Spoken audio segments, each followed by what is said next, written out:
but looking back on what has been a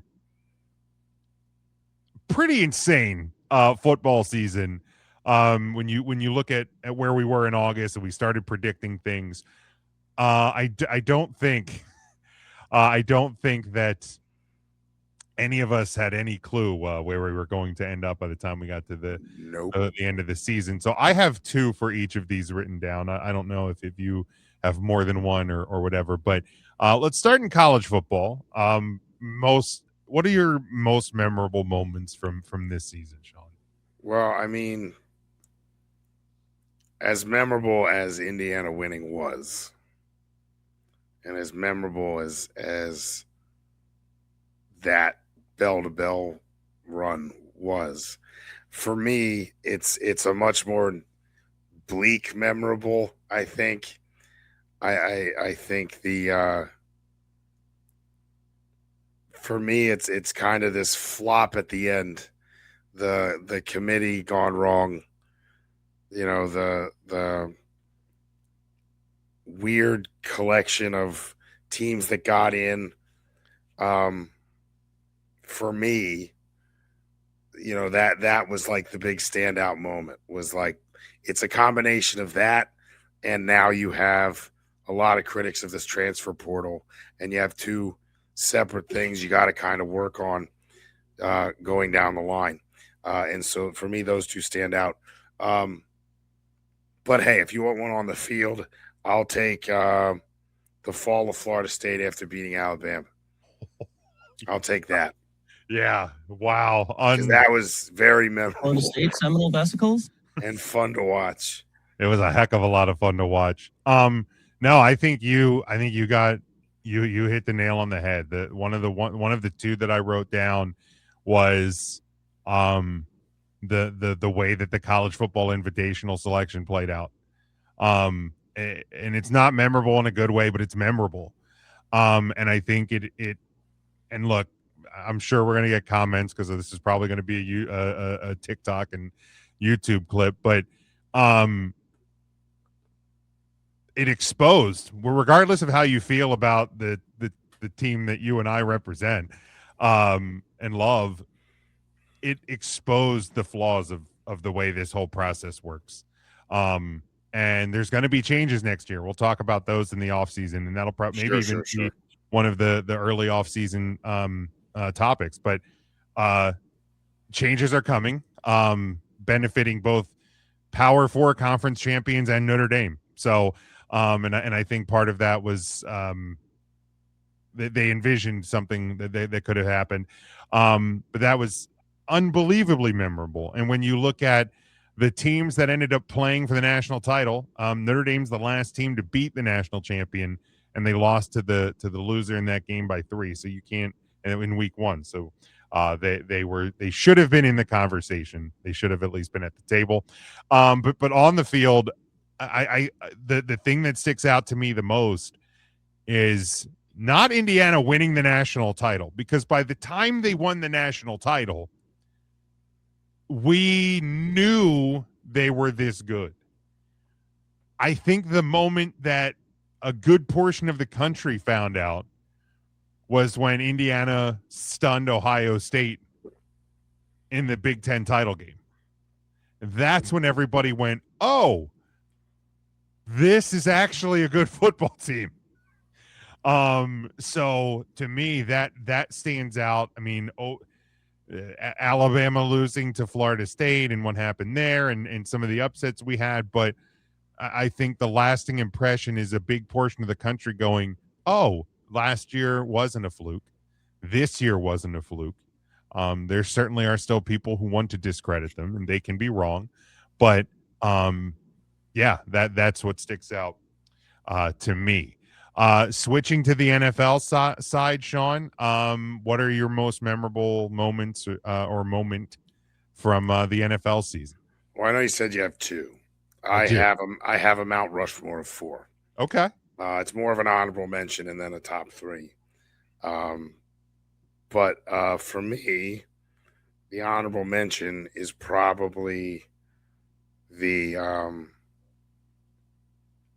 the coaching changes and the reemergence of 3 franchises.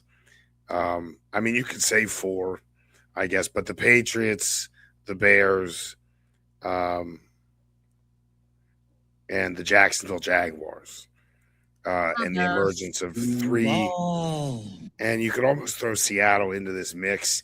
These like young new regimes taking franchises that have had success and bringing them back to a successful stance is one of the more memorable things I think that are going to come out of this year.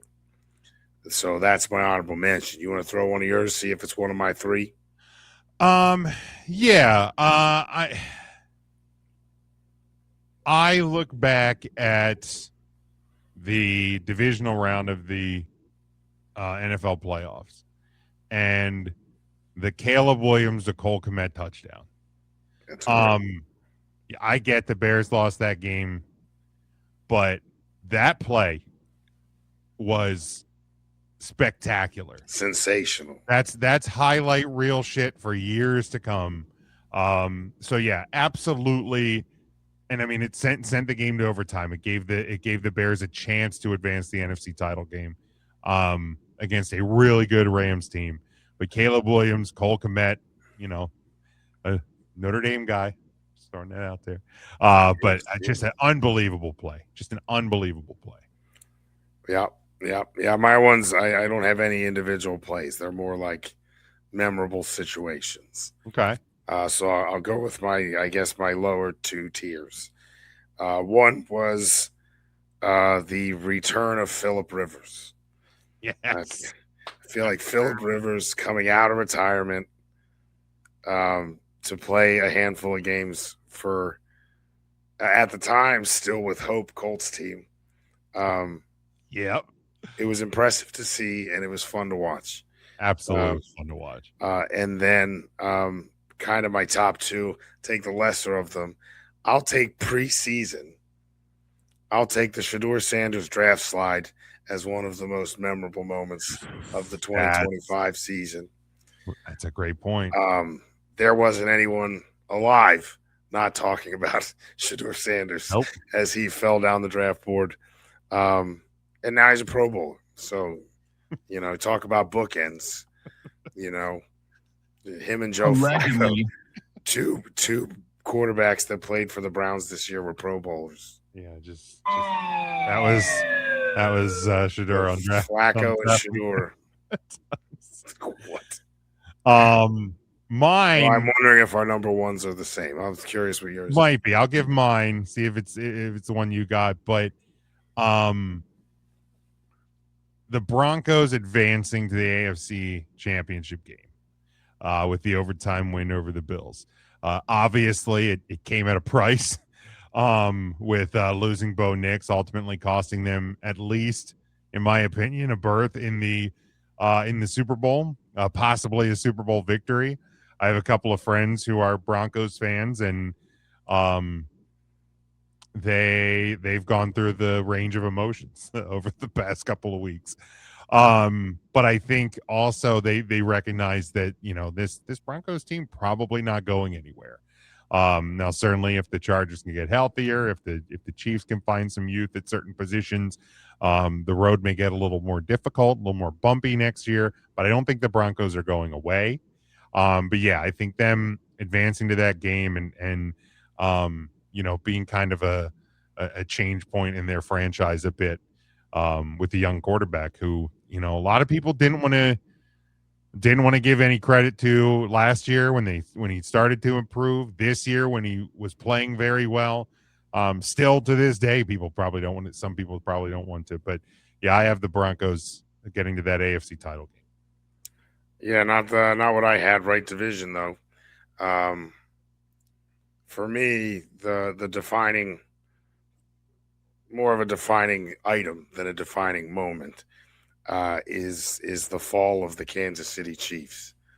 Now they're not the first team to make a Super Bowl and then plummet the year after, and Lord knows the Eagles did it the year after we lost to the Chiefs. The same thing, type of scenario happened, but it was kind of how it happened, where those magic moments that pulled out a 1-score game went completely the other way. Yeah. And the creative play calling just didn't look like it was there. And the stars that make the big plays just dropped the ball. And it just, yeah, I mean, it was ugly. It was sloppy. And then a leg injury to boot. Yeah. To me, just kind of defined a huge theme of the NFL this year. I think they're still on EJ's top 10 list. Still there. So Yeah, well, I don't get they bring the in cold, because anything could happen, you know. But we'll see where that ends up next year, if it's a flash in the pan or something, a sign of things to come. But definitely could be the year people talk about if it doesn't surge back. Yeah, and I play that clip, and I want to highlight Lou Holtz, of course, Notre Dame legendary college football coach, still reportedly in hospice care, has been for a couple of weeks. So want to give the best to him. And I actually just saw this. Lou Holtz's granddaughter has added a Super Bowl ring to the family legacy. She works in the Seattle Seahawks football operations. She's the football operations coordinator. How about and gets the win this past weekend. So in what is, I'm sure, a difficult time for the Holtz family, certainly some at least a bright spot there in the last week. Sure. Certainly want to give some thoughts to the Holtz family. But yeah, I mean, it's really has been an incredible season, a unpredictable season, and you know, as we say goodbye to it, man, it's like I'm shocked by a lot of things, good, bad, a little bit ugly. This year was as unpredictable as any as I can remember. It was insane at times. Yeah, just absolutely insane. Makes you question everything you know. Look, a coworker of mine said the phrase, "I know nothing confidently." And that may be one of the most appropriate stamps to put on this season, because nobody had any clue 1 week to the next. It was pure chaos, and it was insane.